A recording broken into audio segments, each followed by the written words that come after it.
Hello, everyone. We're so happy to have you with us here on the Stronger Marriage webinar produced by the Utah Marriage Commission, hosted by Utah State University. I'm Alexis Alcott, the UMC Interim Program Coordinator, and we're so excited to have you join us today as we celebrate 25 years of marriage celebrations in 2023. A part of that is this webinar series that we're doing today. And in today's webinar, we're so excited to be joined by Olena Kopystynka. She is a PhD and is an assistant professor in the Department of Family Life and Human Development at Southern Utah University. She completed her doctorate at the University of Arizona in 2018 and then went on to her first postdoctoral work at Utah State University. She was working under the supervision of Doctors Brian Higginbotham, Kay Bradford, and Dave Schramm, who does our podcast, Stronger Marriage Connection. Her research focuses on the influence of interparental conflict on their parenting and children's socio-emotional development. She further examines how these family processes change over time and whether they vary across diverse family environments. For example, cohabitating parents, step families, and socioeconomic statuses. At Southern Utah University, Olena teaches family and marriage, divorce and remarriage, parenting, and fathering. This webinar today will show Olena's research on divorce and conflict behaviors in Utah. Anyone attending should be prepared to learn how to manage conflict through hardship in marriage and divorce. Join us in today's presentation to discover how conflict management strategies can empower parents and couples in their relationships with each other and their children. If you have any questions during the presentation, please ask them by entering your questions through the Q&A function that's found at the bottom of your screen. The chat will be turned off during her presentation, so this is really the best place to ask Olena any questions you may have. We will have a 15 to 20 minute Q&A at the end of the presentation, so make sure you write down any questions and save them for the end. If you've joined us for the CEU credit today, make sure to stay on until the end of the presentation. The survey needed for your credit will automatically load onto the screen, and then you'll receive an email from the Utah Marriage Commission with your certificate. You may also email the Utah Marriage Commission at marriagecommission@usu.edu to receive your survey on this webinar. Once the survey is completed, you will attain an email with your CEU credit certification. We'll now turn the time over to Olena for her presentation. Well, thank you so much, Alexis, for this wonderful introduction. Just do this really quick. Okay, so as Alexis mentioned, I am an assistant professor at Southern Utah University. And the goal of my presentation today is to introduce you to divorce trends and why people are getting a divorce. And then also I'll let you know how divorce impacts their well-being as well as child development.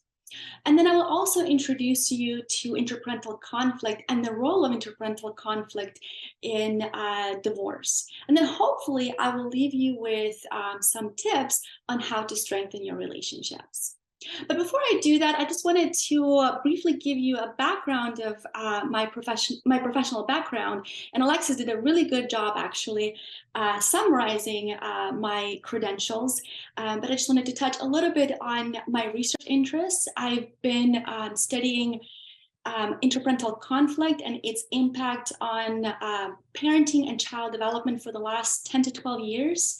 And when I became a postdoc at Utah State University, my research interests have broadened to examine step families and divorced families. Okay. So what I'm going to do is I'm going to start with this divorce trends graph.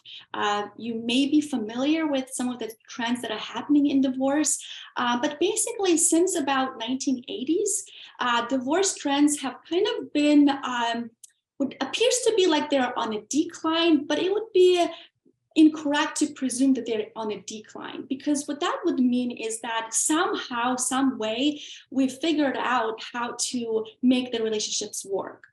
I wish that was true, but what is actually happening is that fewer people are actually getting married. And so because fewer people are getting married, therefore, there's not going to be many divorces, because in order for you to get a divorce, you have to be married. Okay, so we see that there's divorce rates are leveling off because people are choosing, they're not necessarily giving up on marriage or relationships, I should say. Rather, they're choosing to cohabit. And so these two graphs really represent, provide support for this argument that we're just replacing marriage with cohabitation. You can see with the red line, which suggests that there is a decline of people living with their spouses, and the blue line represents the increase of people living with their partners. Okay, so again, they're not giving up on relationships, it's just that they're choosing to cohabit. However, one of the caveats about cohabitation, especially in the last 20 plus years since cohabitation became more common, is that these relationships are even more unstable than marriages.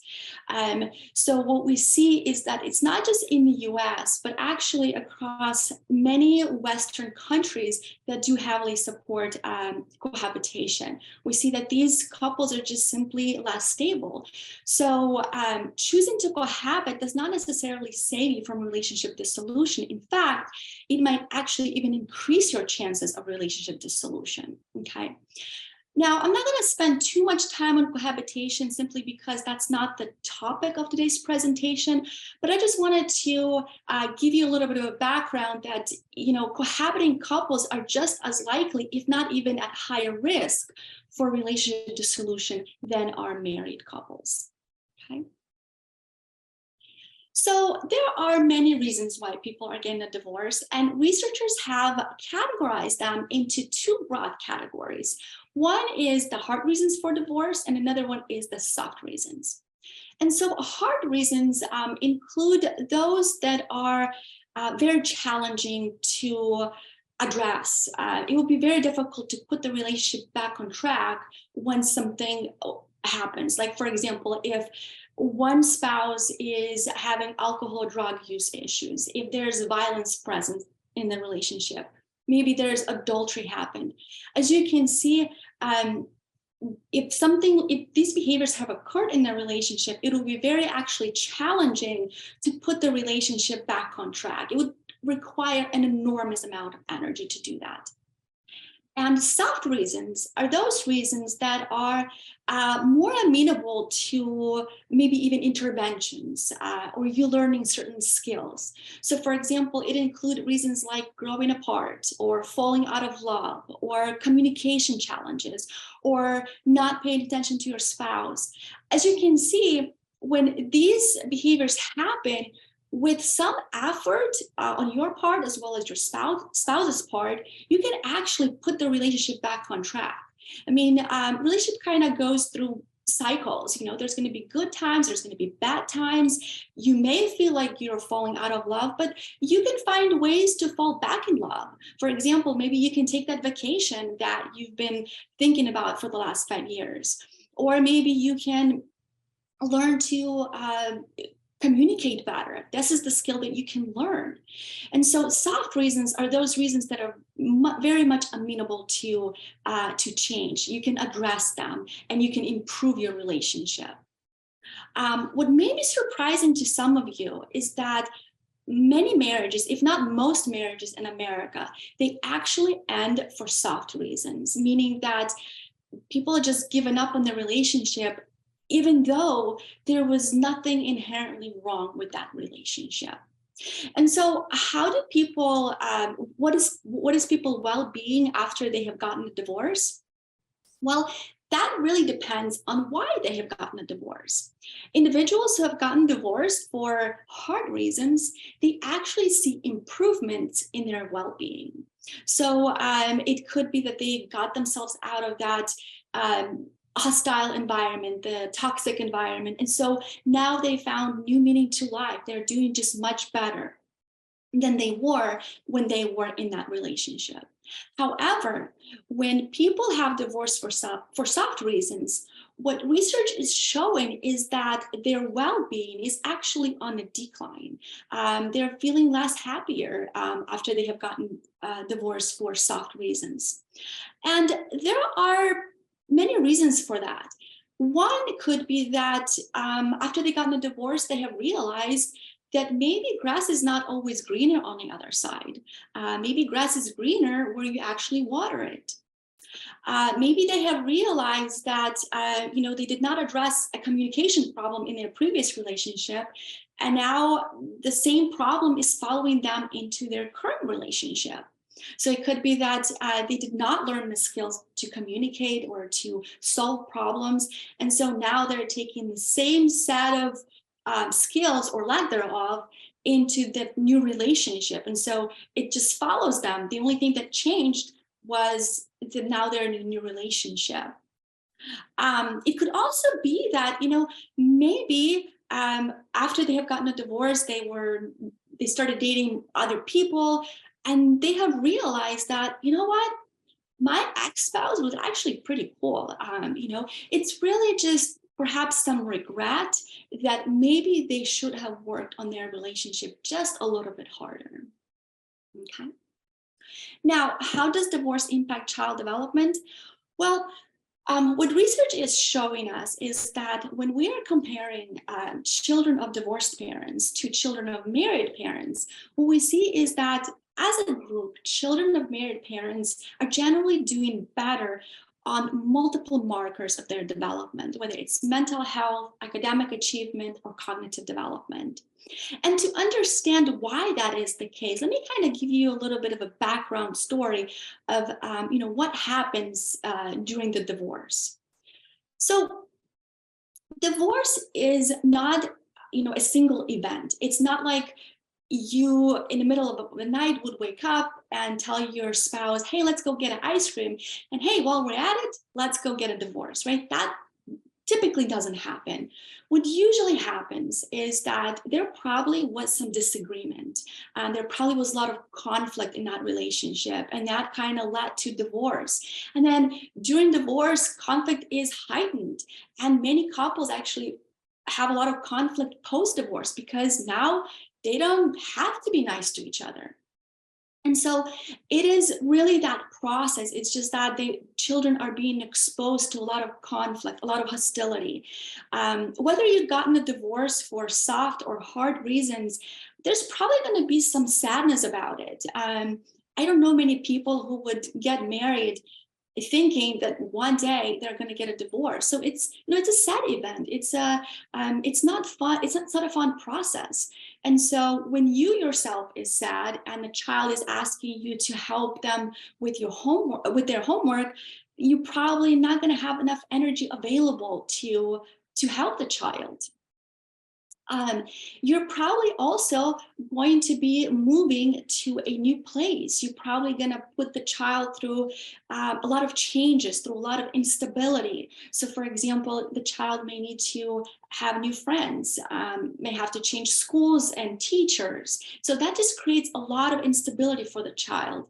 And it's not necessarily that it's the impact of divorce itself that has the impact on child development, but rather all the things that are going hand in hand with divorce. And then contrast that to married couples. What we see is that married couples are just generally more affectionate toward one another. It's not that necessarily that they do not have conflict or problems. I mean, everyone does. It's just that perhaps they're just better at solving their differences. Maybe they're just more committed to each other.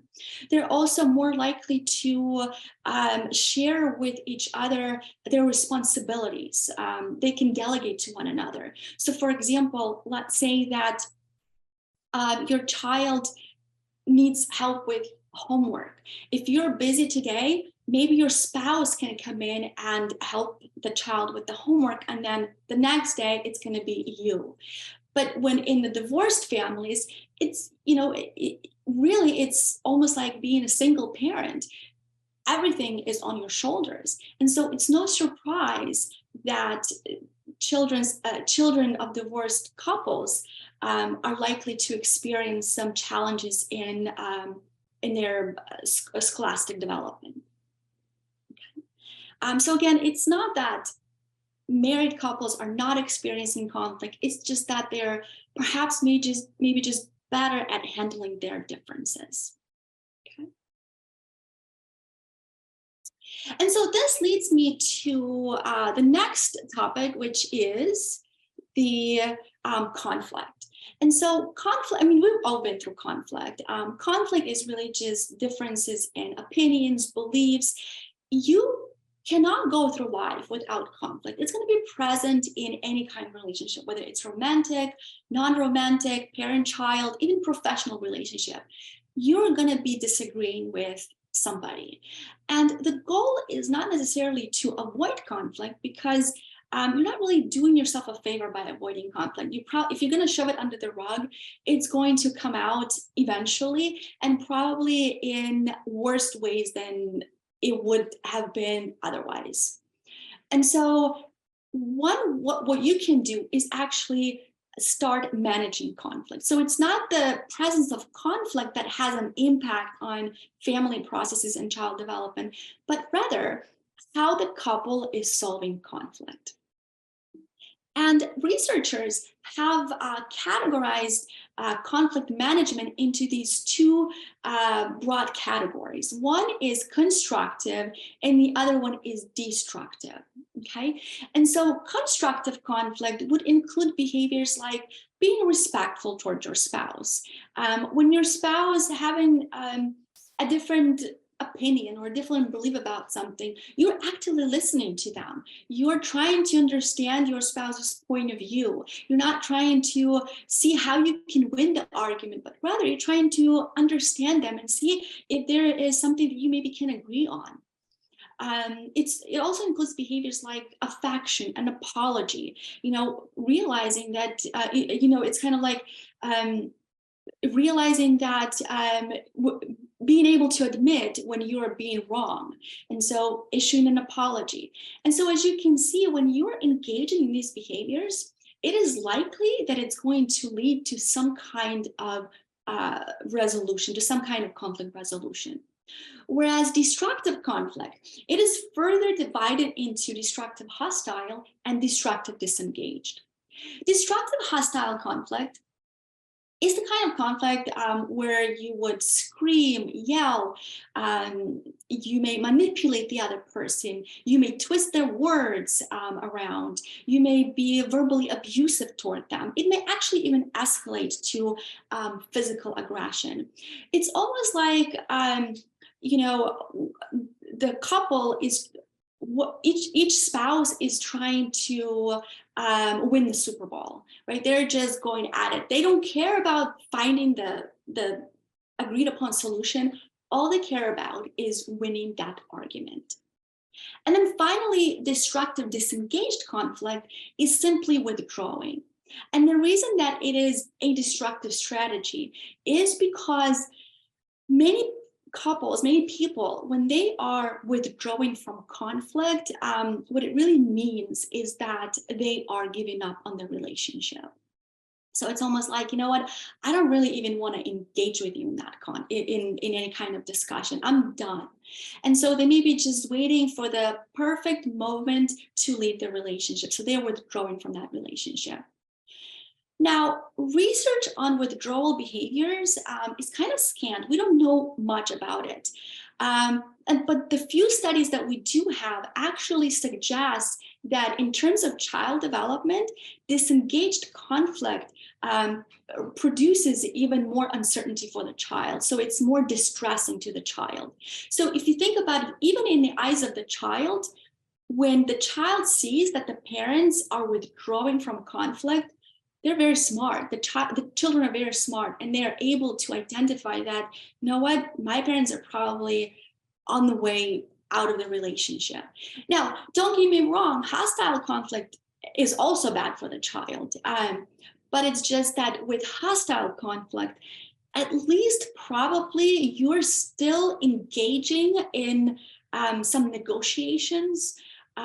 Maybe, there's a little sliver of hope that maybe my spouse will see it my way, and maybe my spouse will come around. Whereas with disengaged, you're just I'm done. There's just no even point of me wasting my energy on you at this point. And so when it comes to children outcomes, I mean, this probably comes as no surprise to you, is that destructive conflict would be related to a lot of maladjustment. So things like children's low levels of self-control, likelihood of aggression, again, behavioral problems. And the reason that is because children are recipients of their social environment. So they are doing exactly what you're doing, or they're trying to do what you're doing. They look at you as a model of behavior. And so what usually then happens when children are exposed to manipulation and when parents are calling each other names, what happens then is children are looking at those behaviors, and when they have conflict of their own, they're applying those behaviors to their relationships. So they may be having some challenges at school, and so they're going to be manipulating, they're going to be controlling, they're going to be maybe verbally abusing the other person, because that's all they know. You've set that model for them. Whereas with constructive conflict, as you can see, they're more cooperative. And why? Well, because that's the very definition of constructive conflict. It's cooperation. So they're seeing you as being cooperative, and they're taking those same skills into their own relationship. And therefore, there's just more social adjustment for them. They're being more liked by their friends, by their classmates, by their teachers, because they know how to communicate with others. And the same thing, the kind of impact that conflict has on parenting.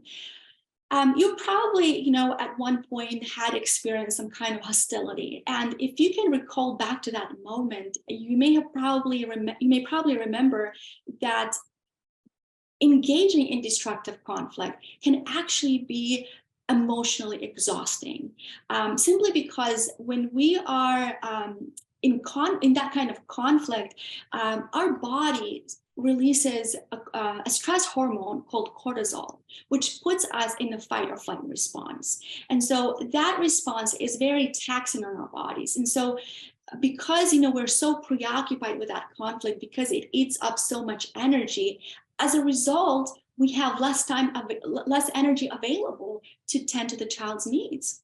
Also, when that hormone is being released, it's likely that it's going to have the same effect across multiple relationships. So if you are, once that cortisol is being released and you're arguing here with your spouse, it's likely that that cortisol is going to have the same impact on how you're interacting with your child. Okay.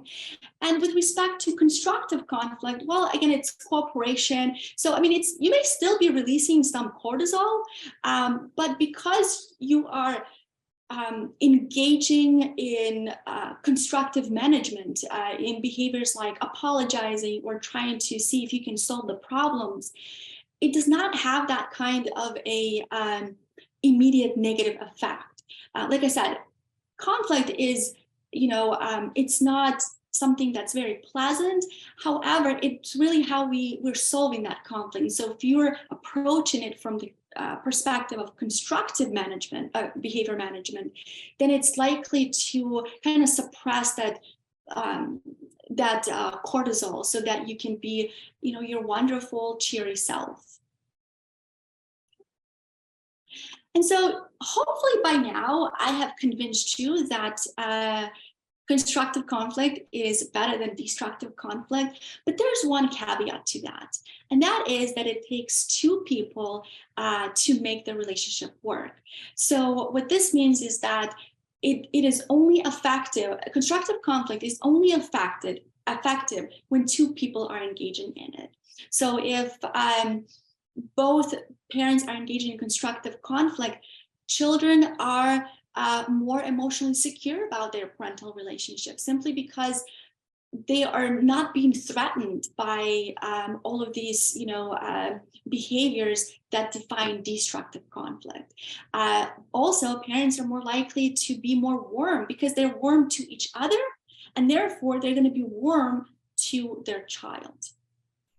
What research also tells us is that constructive conflict is very effective at preventing divorce, but again, when used by both spouses. So when both spouses are engaging in constructive conflict, it is effective in preventing divorce.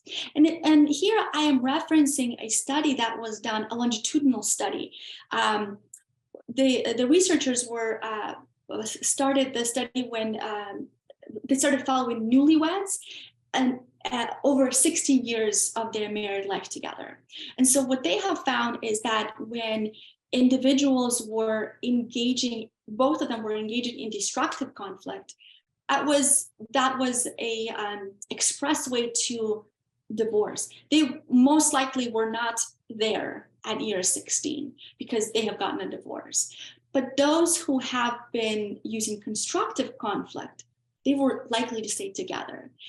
And those who have been kind of like one person was using destructive conflict and the other person was using constructive conflict, I mean, it was maybe effective in preventing divorce for maybe like short term, but eventually it kind of led to divorce sometime in the future, simply because you have to kind of think about it. You know, if you're nice to me all the time and I am mean to you, well, eventually you're going to be tired of my meanness, right? You're going to be, you've had enough. And so that's why it was only effective at preventing divorce short term. And then another thing that they have found was with respect to withdrawal behaviors. And what they have found was that withdrawal behaviors, especially when reported by husbands, they increased the risk for divorce. So again, this is why withdrawal behaviors are actually destructive. And interesting that it's only by husbands. I mean, that was just one study, so you know, we can take it with a grain of salt. But still, again, it just tells us that it is not a very effective strategy to withdraw from conflict. Okay, so what are some ways to improve marriages? Well, I'm gonna give you three tips. There are probably more, but these are the ones that I'm gonna focus on. First is to invest in your relationship. You know, we live in a day and age where everything is about us. You know, it's about what I want, what I need. You know, it's very self-centered. We're living in a very self-centered age. And what's important to note is that in a relationship, there are two people. And so sometimes perhaps what you want may not be what the relationship needs or what the other person desires. And so we have to be cognizant of that. You know, it's not just, you know, if we are married or in a relationship, it's no longer just about us. It's about, you know, putting relationship on a pedestal as well. And so some things that you can do is maybe like have date nights. Maybe it is, you know, getting away for a weekend somewhere. You just want to balance your needs with your spouse's needs and what the relationship needs at the time. Another suggestion, and that is related to this one, is practicing some low effort strategies. Then they could vary. Some of the things that you can do is maybe picking up a book and reading about relationships. Now, I would warn you just a little bit about picking up any book, because I don't know what about you, but what I'm noticing is that these days everyone is having a book written. And, you know, it's about some people's experiences, and they may not be your experiences or what you're experiencing in your relationship. So be careful about whose advice you're taking. Personally, you know, and many people in my field would support my conclusion here, is that if you pick up anything by Dr. John Gottman, you're on the right track. So I mean, still read books, just be cognizant about the credentials of that person. What I like to do is read a little bit about the other, you know, the person who wrote the book. Do they know what they're talking about? Another thing that you can do is join an intervention. And if you are in Utah, you have a great resource, Healthy Relationships Utah, which is delivered through Utah State University Extension. I once used to be a part of that program. I used to work for them as a postdoc, and I would highly recommend it to everyone. They have a variety of classes, parenting classes, step family classes, building relationship classes. And the best of all, well, there are actually two best of alls. One is that those are free classes. And the second one is that now you can actually take these classes online. So if, maybe like you live in the middle of nowhere and commute is of an issue to you, well, perhaps you can join a class online. And maybe you and your spouse can do that. Maybe that could be your date night. So again, I highly recommend it. I don't know exactly how that would work if you are out of state, but I know that for Utahns, it is free of charge. And then another thing that you can do is replace destructive conflict strategies with constructive ones. How to do that? The first step is really to become aware of your own behavior. So for example, let's say that you had some kind of a heated argument with your spouse, and maybe you put them down or maybe called them names. Stopping yourself, and realizing, what, I may have done something wrong, and apologizing to them. Maybe saying that, look, I still disagree with you on this issue, but it was wrong of me to call you X, Y, or Z, or it was wrong of me to put you down. I should have not done that. And what you will notice is that when you start admitting to your faults or what you did wrong, they're probably going to start lowering their guard too. So they're going to be more open to discussion. It's not going to be this match like, oh, I got to win. You're probably going to move closer toward conflict resolution. Okay. And lastly is another one of my advices is putting less pressure on your spouse. And here I am showing you the figure, the graph, the picture of this Mount Maslow hierarchy of needs. And if you're familiar with this, basically what this model suggests is that our marriages have changed over time. So let's say 200 years ago, our marriage is really focused on fulfilling basic needs as well as reproduction.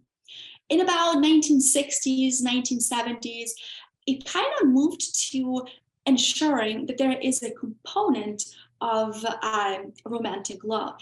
People were still making sure that marriage was fulfilling basic needs, that there was reproduction, but they also wanted to have those butterfly feelings in their stomachs. They wanted that, that passion, the love to experience.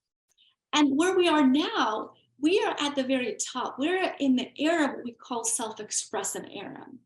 And so not only do we want to keep the basic needs that the marriage is designed to provide, and not only do we want to be in love with the person, but we also want them to be everything to us. We want the other person to think like us, to believe the same things that we believe, to do, to engage in the same activities as we engage. In other words, we are just expecting a lot from our marriages, from our partner.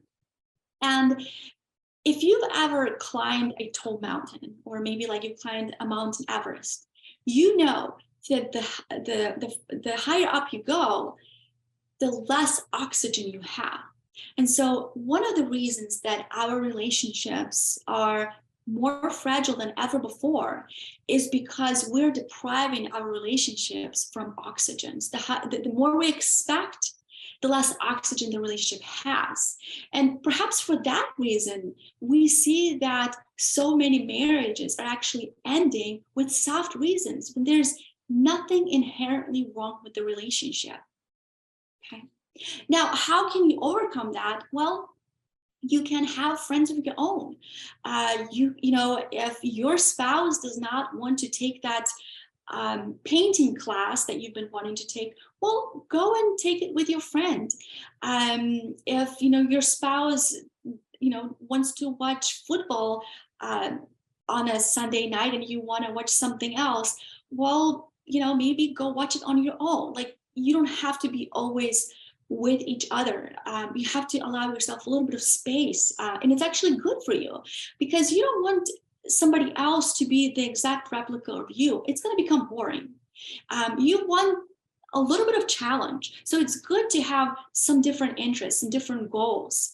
And another thing too is you might want to lower your expectations just a little bit. And it kind of goes along with all those other points, is, just expecting a little bit more, expecting a little bit less from your spouse, from your marriage, just, allowing them to be them, and you being you. Just, not everything has to be perfect.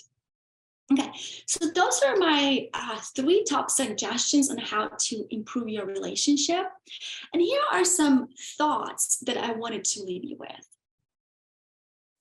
As a family scientist, I often hear people say, relationships are 50-50. And that doesn't sit really well with me, because what it means to me is that I am going to give half of me to you, and you give me half of you to me, right? And so basically what we're expecting from that kind of formula is that the relationship will be thriving on half the effort. Now, if I've given only half the effort to my academic career, I probably would not be invited to be here on this webinar. I probably would not be an assistant professor at this point. I'd probably maybe still be in graduate school. But I give it my all. I give it my 100. And oftentimes with relationships, I don't know why that is, but with relationships, we're just thinking that it's going to survive on its own, and so we just, we give 100% to our careers, we give 100% to our parenting efforts. But for some reason, when it comes to relationships, we're just kind of allowing it to have legs on its own. And so this is the 50-50 is kind of, this phrase that have caught fire. And what my hope is that we come up with a new formula. And I really hope that this formula will catch fire. And the formula is that relationship is not 50-50. It is 100-100. It is me giving my all to you, to my spouse, and then and having that spouse giving it all to me. And so I truly believe that if we live by this formula, if we truly give it all to our spouse and our spouse give it all to us, then we would actually see the true decline of divorce, not just the leveling off, but the actual true decline. So I hope that, maybe we can come up with some kind of a, hashtag relationships 100-100. I really, really want this to catch fire. So I don't know how I'm going to do that. Maybe leave it up to Alexis, because she's the marketing coordinator. But I really want this to catch fire, just, as much as that 50-50 caught fire. I want this to catch fire, if not even more. Okay, so with that, I'm going to thank you for listening to me for probably the last 30 or 40 minutes, and welcome any comments or questions that you may have. Perfect. Thank you so much, Olena. I loved that presentation. We have a quick question. How does one have lower or more realistic expectations without lowering standards and satisfaction? So the question is how to have lower expectations. Just maybe like being more realistic about, that you're not going to be 100% your spouse, and your spouse is not going to be 100% of what you want, right? Your spouse is not going to be 100% of what you want, and you are not going to be 100% of what your spouse wants. There's going to be, and it's actually a good thing. Like I said in my presentation, it's, you want to kind of have that a little bit of mystery about some things, you kind of want to keep each other on your toes. And so just kind of lowering your expectation in the sense that don't expect your partner, your spouse, to be the exact replica of you. Allow them to challenge you, allow them to have their own opinion and be able to express that opinion. Don't attack them like, oh my gosh, I can't believe you thought that. Why would you do that? Rather than, how interesting, tell me more. That would be just kind of like not thinking that your spouse has to be exactly like you. I love that. Thank you. Our next question that came in said, When you said fewer people are getting married, how much has marital statistics in Utah declined recently? Well, I mean, this is like nationwide. I don't know exactly specifically about Utah, how it has declined, but it's more so nationwide. That's a great question. If I may, I can just follow up on that one. I don't know specific statistics. Um, yeah, so that one caught me off guard a little bit. What are your thoughts? They actually stood by and said if you have the national statistics, they'd love to hear those as well. Do you think maybe I can look it up and follow up with you? That's a great question. I know that in Utah, um, the uh, the divorce rates are lower than in the rest of the country, and part of it could be because you guys are doing such a great job with helping relationships Utah, and then also it could be because people are just more family oriented in Utah. So I know that the divorce rates are actually lower. But I don't know specifically about if they have declined. My guess would be, now that I'm thinking about, because it's more like family oriented and religion plays a big part, that I don't think it's probably has declined as much. The marriage rates have declined as much as in the rest of the country. Perfect. Thank you. They said that they will reach back out to you at this email that you provided for some more answers. Absolutely. And then we have another person say, can you talk more about finding satisfaction when you're alone? Finding satisfaction when you're alone. Well, I mean, it's a very broad, I guess, question. I mean, what is it that you like doing? I mean, I would like to have, I would need some more information on the person asking me that question. I mean, I mean, is it with respect to trying to find the other person, or is it just being happy by yourself? I mean, I think that you can be happy by yourself, by engaging in activities that you love. And I think most people, they still wish and want to get married at some point in their life. They want to find that companion who can share their lives with them. It just may be that they haven't found yet, and that's okay.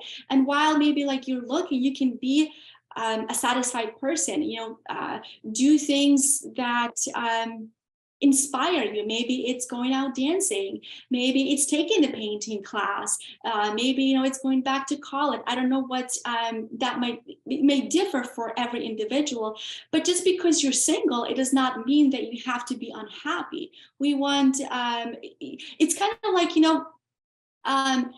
if you're not happy on your own, it's probably you're not going to be very happy in the relationship. So you kind of have to be happy on your own, and then find that other person. And then if that person is happy, then you're going to be happy together, right? So, I mean, in other words, I'm not saying that, I hope that this is not what the message that people got out is that, marriage is the solution to satisfaction or life satisfaction. No, if you are caught in a bad marriage, like where there's hard reasons, like when maybe your spouse is cheating on you, you probably would rather be single, honestly. So marriage is not a solution to all of the challenges. The goal is to find a partner, a spouse with whom you could get along, where you could work on the relationship together, where you would have the same goal, and strive for that goal. I hope I answered that question. Perfect. Thank you, Olena. The next question is, do you think more people get divorced for hard reasons or soft reasons? Soft reasons. More people, again, divorced for soft reasons. And it kind of goes back to that the Maslow mountain that I showed you. We're just really depriving our relationships from marriage. And it's not just me saying that. There's data to support that most individuals are getting divorced for soft reasons, things that you can change and you can address. I think the problem that we have is that we're not committed to marriage. We're not committed to relationships because we're so in the, we're living in this self-centered society these days where it's all about, what do I want? Where do I want to go? What kind of food do I want? Where do I want to travel? It's all about us. We're not focusing on the other person. We kind of lost sense of what commitment is. And so I think it's because we lost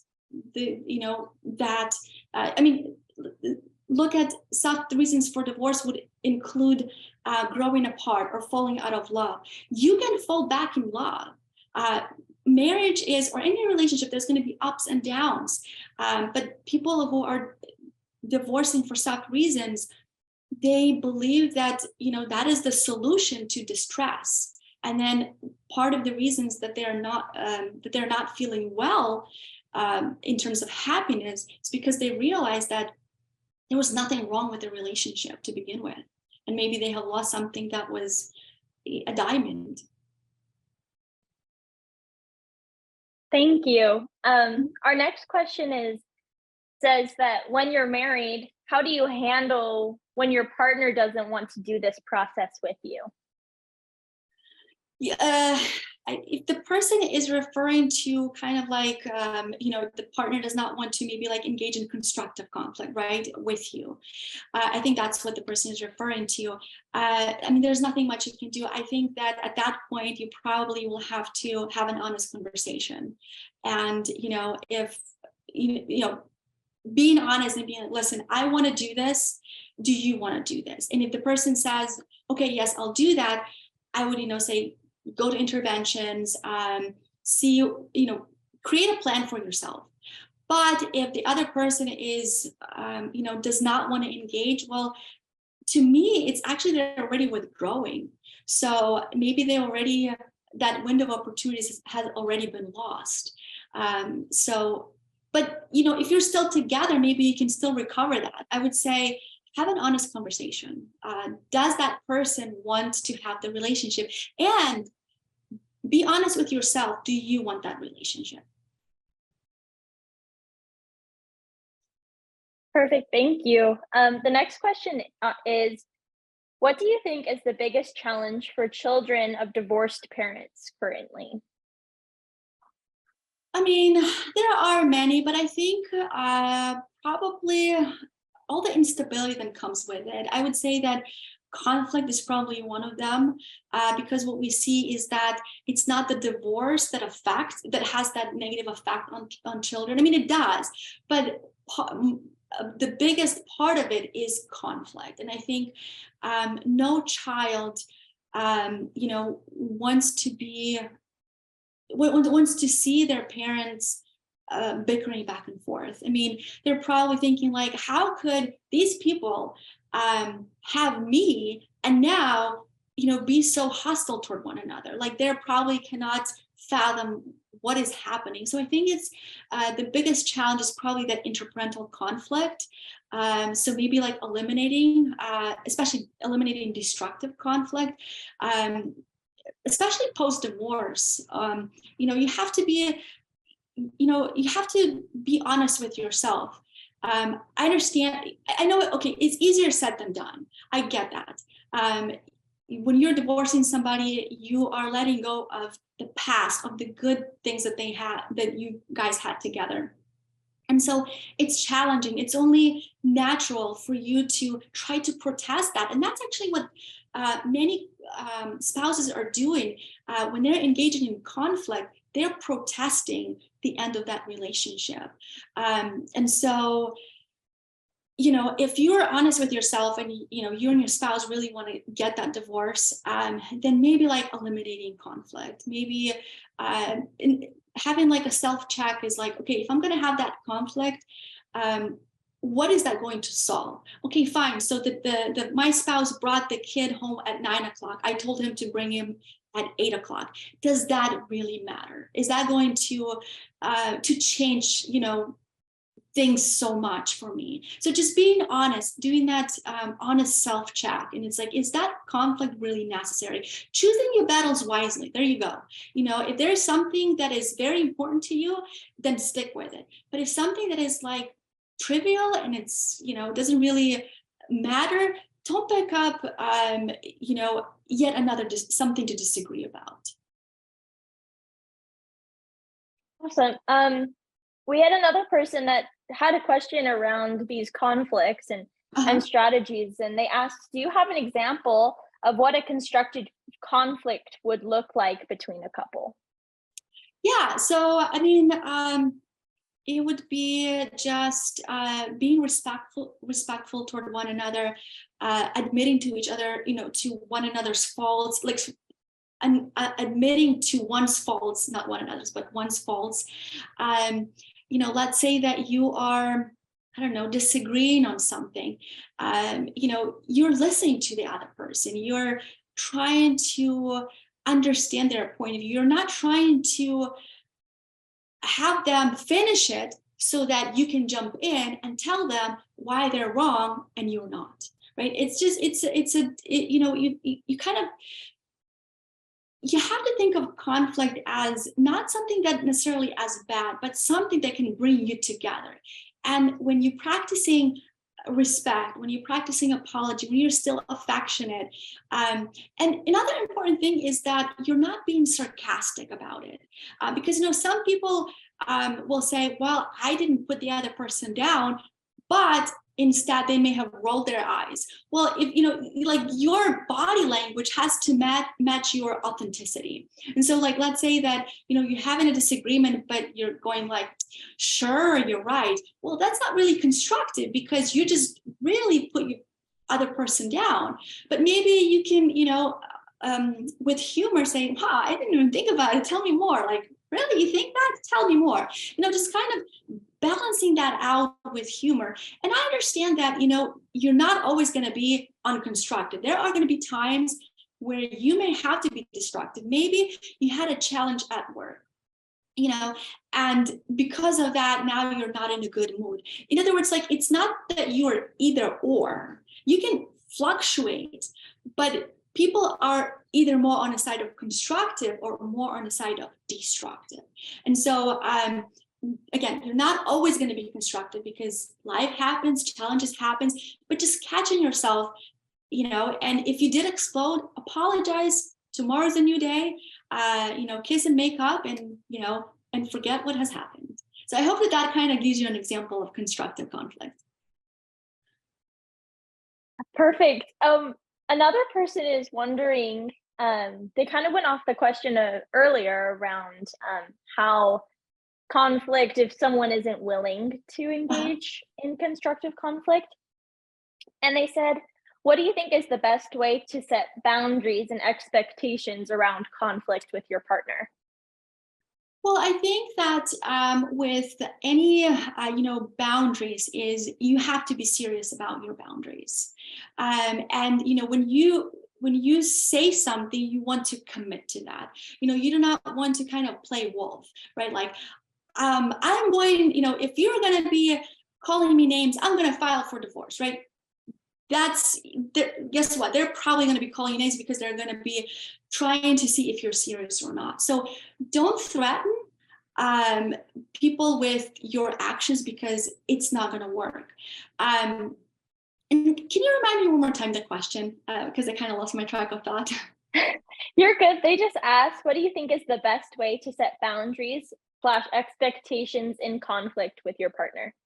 Yeah, so when you're setting boundaries, it's if you truly mean that you do not want to be called names, don't if they are calling you names, call them out on that. Tell them that you're dead serious. I do not like that. How much can we control the other person's behavior?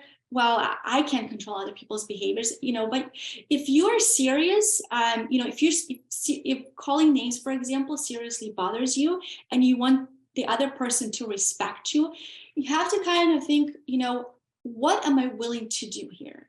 am I willing to, not suggesting that, but like, let's say that, you know, it's so bad that you're like, if that person doesn't change something, I'm going to leave that relationship. Just think about it. Are you willing to do that? And if you're not willing to do that, then don't threaten them with that behavior. So that's what I, but be, but be true to what it is that you want. If they're not cooperating, well, I don't know, like you can only control your own behavior. You have to think about, is this something that you're willing to live with? If that behavior is something that you can continue to tolerate. And I don't know the answer to that, but you have to be honest with yourself. I would say that. Thank you. We're going to take one more question because we're just about out of time. But they asked, what is your biggest piece of advice for us all to give 100% in our marriage? What are some best practices that we can all use? Well, it would be just to balance, find out what it is that your spouse wants. What is it that your spouse needs? What the relationship needs? We need to stop focusing so much on ourselves, I think, because again, we're living in this self-centered world, time and age, where everything is just what it is that I want. Maybe for a change, asking what is it that the other person wants, what the other person needs, and just I think commitment is another one. Committing yourself, that no matter what, you are going to be trying to work at that marriage. Like I said before, marriage is going to go through ups and downs. But are you willing to work through the difficult times? Because if you do work through those difficult times, you're going to come out on the other side. You're going to come out better as a couple. And many people are giving up during difficult times because of lack of commitment. Now, one thing that I want you to remember is that one person is not going to save the relationship. It's going to be two people. So again, you have to have that honest conversation with your spouse. Do they want to give 100%? And do you want to give 100%? Not worry what might happen, like just giving yourself fully to the other person and the other person giving fully of themselves to you. Well, thank you so much, Olena, and thank you for giving your time tonight to be able to be here with us. Absolutely. If there are any other questions that come up, you can keep in touch with Olena here at her email, as well as you can reach out to us at the Utah Marriage Commission at strongermarriage.org. Her webinar will also be available if you go to that Stronger Marriage website and be able to go to the webinars and be able to go to our archived webinars, and Olena's webinar will be there. So if you missed it tonight, you're able to get that later on, as well as share that with other people. I also wanted to give you a little bit of time, Olena, that if there's any other resources or last minute things to connect our viewers to you, to be able to do that right now. Like my email address is there, so feel free to connect with me, ask me any questions. I think as far as resources, I would highly recommend, making a date night of maybe like if you do experiencing some challenges. And for some people who have asked about relationships, like what if my spouse does not want to work? I would highly encourage you to maybe attend one of those, the intervention program that Utah State University Extension is sponsoring. Maybe they will learn something, because they're going to be learning not just from anybody, they're going to be learning from experts. It's research-based knowledge. So why not make a date out of it? So I've been a part of that program, and I highly recommend it. I think interventions work, especially when there's not very serious problems in the relationship. Some other resources, you have to put your you have to be able to judge what the resource is. What I usually do is anytime that I'm tempted to read some kind of book, I do some research on the writer who wrote that book. If that person has credentials, if they have spent 10 plus years in research on marriage, well, maybe they actually do have something useful to tell me, as opposed to somebody, some celebrity who just, wrote about her or his life. So just, I would say just be careful about the resources. But if there's like specific resource, that you're inquiring about a specific resource, feel free to email me, and I am like always happy to do some extra research. Like I love doing research. I love helping people. And if I can, help save some marriages, my work is done. Well, thank you so much, Olena. That intervention site is healthyrelationshipsutah.org, where you can take free courses if you're a Utah citizen, just like Olena said. But thank you, everyone, for joining us here on this webinar. We're so grateful for your questions and your participation here with us tonight. Once again, if you have attended this webinar for a CEU credit, make sure to stay on until the webinar ends for your survey and certificate. Or you can email into the UMC email, which is marriagecommission@usu.edu for your survey. Upon completion of that survey, you will get a certification email back from us. Thank you so much for joining us, and have a great rest of your night, everyone. Thank you.